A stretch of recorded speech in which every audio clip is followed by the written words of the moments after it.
संत महात्मा कहते हैं कि राम जी से भी अधिक राम जी का नाम है। बार बार ये जिज्ञासा रखी जाती है कि राम नाम की इतनी महिमा क्यों है, क्यों राम नाम को इतना महत्वपूर्ण माना जाता है, क्यों इतना महिमा मंडित किया जाता है। आइए स्कंद पुराण के ब्रह्म खंड में राम नाम की महिमा और ध्यान योग का जो निरूपण किया गया है उसका श्रवण करते हैं और जानते हैं कि ये राम नाम इतना महिमामय कैसे है। जय श्री हरि। पूज्य गुरुदेव के चरणों में बारंबार प्रणाम। स्कंद पुराण के ब्रह्म खंड के चातुर्य मास की जो महिमा का वर्णन किया गया है उसमें भगवान शंकर जी ने पार्वती जी से राम नाम की महिमा का वर्णन किया, ध्यान योग के महत्व को बतलाया। हम और आप बड़े बड़भागी हैं कि आज चातुर्मास चल रहा है, श्रावण का पवित्र महीना है। भगवान शंकर की कृपा से हम राम नाम के महत्व को श्रवण कर रहे हैं। भगवान कहते हैं कि हे प्रिय, भगवान विष्णु के सहस्त्र नामों में जो सारभूत नाम है मैं उसी का नित्य निरंतर जप चिंतन करता हूँ। मैं राम नाम को जपता हूँ, मैं उसी के अंक की माला द्वारा गणना करता हूँ, ओंकार सहित इस मंत्र को जपता हूँ। उसका जप करने वाले मनुष्य के लिए कोटि कोटि पापों का दाह करना बड़ा ही सरल है। इस अक्षर से प्रकट हुए मंत्र का जो मन वाणी क्रिया द्वारा आश्रय लेता है उसका कभी पुनर्जन्म नहीं होता। भगवान शंकर राम नाम की महिमा का गान कर रहे हैं। सोचिए ये नाम कितना महिमामय होगा। प्रभु कहते हैं कि द्वादश अक्षर जो मंत्र है उसके महात्म्य का सहसों जिह्वाओं के द्वारा वर्णन किया जाए तो भी वर्णन करना संभव नहीं है। संसार में इसका जप ध्यान स्तवन करने पर यह महामंत्र सभी मास में पाप नाश करने वाला है, किंतु चातुर्मास में जो इसका महात्म्य है वो विशेष रूप से बढ़ जाता है। इस महामंत्र के चिंतन मात्र से ही मनुष्यों को मनचाही सिद्धि प्राप्त हो जाती है। कोई छोटा मोटा आदमी हमें कहे कि फला फला काम करने से फला फला फल होगा तो हम मान लेते हैं। सोचिए स्वयं देवों के देव महादेव कह रहे हैं कि इस चातुर्मास में राम नाम का जप करने से आपकी सभी कामनाओं की सिद्धि हो जाएगी। ये बात कितनी सत्य होगी। प्रभु राम जी के नाम की महिमा का गान करते हुए कहते हैं कि इसके जप से सनातन मोक्ष प्राप्त होता है। शूद्र और स्त्रियों के लिए प्रणव रहित जप का विधान है। शूद्रों के लिए राम नाम मंत्र विशेष ध्येय है। इन्हीं कोटि मंत्रों में अधिक फल देने वाला ये राम नाम है। राम इस दो अक्षर के नाम का जप पापों का नाश करने वाला है।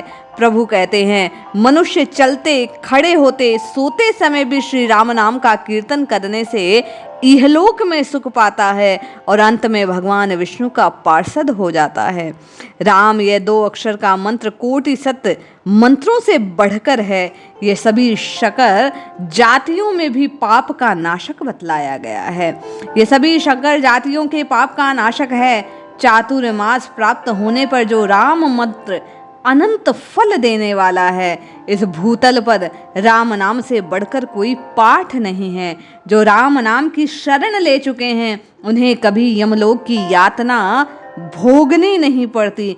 जो विघ्न कारक दोष है सब राम नाम के उच्चारण करने मात्र से भगवान शंकर कहते हैं कि मेरा वचन है नष्ट हो जाते हैं। जो परमात्मा समस्त स्थावर जंगम प्राणियों के अंतर्यामी आत्मा रूप में रम रहे हैं उन्हें राम कहते हैं। राम यह मंत्र राज भय और उपाधियों का नाश करने वाला है। भगवान शंकर कहते हैं राम राम इस प्रकार जो कहता है उसके भय तत्काल नष्ट हो जाते हैं। क्षत्रियों के लिए युद्ध में विजय देने वाला, समस्त कार्यों और मनोरथों को सिद्ध करने वाला राम नाम को संपूर्ण तीर्थों का फल कहा गया है। वह ब्राह्मणों के लिए मनवांछित फल देने वाला रामचंद्र राम राम इत्यादि रूप से उच्चारित किया जाने वाला ये दो अक्षरों का मंत्र राज भूतल पर सब कार्यों को सिद्ध करने वाला है। बार बार कामनाओं की भी पूर्ति की ओर संकेत करते हुए प्रभु कहते हैं कि जो राम नाम का जप करता है उसकी समस्त कामनाएं पूर्ण हो जाती हैं, मनोवांछित फल उसे प्राप्त होते हैं। वे कहते हैं देवता भी राम नाम के गुण गाते हैं, इसलिए पार्वती तुम भी सदा राम नाम का जप करो। जो राम नाम जप करता है सब पापों से मुक्त हो जाता है। राम नाम से सहस्त्र नामों का पुण्य होता है। विशेष से भगवान शंकर कहते हैं चातुर्मास में उसका पुण्य 10 गुना बढ़ जाता है। राम नाम के उच्चारण से हीन जाति में उत्पन्न लोगों का भी महान पाप भस्म हो जाता है। भगवान श्री राम संपूर्ण जगत को अपने तेज से व्याप्त करके स्थिर रखते हैं। जो मनुष्य आत्म रूप होकर आत्म तत्व में स्थित होकर बार बार नित्य निरंतर राम नाम का जप करता है, प्रभु कहते हैं उसके समस्त स्थूल और सूक्ष्म पाप क्षण भर में भस्म हो जाते हैं। ध्यान योग के समस्त पापों का नाश होता है। जप और ध्यान ही योग का स्वरूप है। भगवान शंकर कहते हैं कि ये जो शब्द ब्रह्म नाम है प्रभु का, इसका ध्यान करना चाहिए। ध्यान से शुद्धता की प्राप्ति होती है। ध्यान से परब्रह्म का बोध होता है। सगुण स्वरूप में चित्तवृत्ति की एकाग्रता रूप योग भी ध्यान से ही संभव होता है। भगवान शंकर ध्यान का विश्लेषण करते हुए कहते हैं कि ये ध्यान योग 2 प्रकार का है। एक सालंब अर्थात सगुण प्रकार, दूसरा निरालंब अर्थात निर्गुण प्रकार का ध्यान। सगुण साकार विग्रह नारायण का दर्शन करना है। दूसरा जो निरालंब ध्यान है वह ज्ञान योग के द्वारा बतलाया जाता है।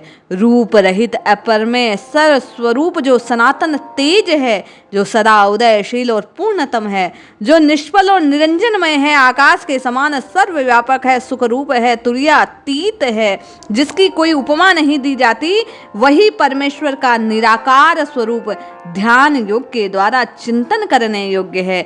वह द्वंद्वों से रहित साक्षी मात्र है। भगवान शंकर कहते हैं शुद्ध स्फटिक के समान निर्मल है ये राम नाम, अपने तेज से उपमा रहित और अगाध है। उसी को हे पार्वती तुम अंगीकार करो। बार बार भगवान शंकर ने राम नाम की महिमा का गान करते हुए उसी के जप का, उसी के ध्यान का बार बार निवेदन किया। वे कहते हैं जो जीव बार बार निष्प्राप होकर नित्य निरंतर केवल और केवल रघुनाथ जी के नाम का चिंतन करता है, मनन करता है, ध्यान करता है, जप करता है, उसकी समस्त कामनाएं पूर्ण होती है, सब पाप नष्ट हो जाते हैं। अंत में उसे प्रभु के धाम की प्राप्ति होती है।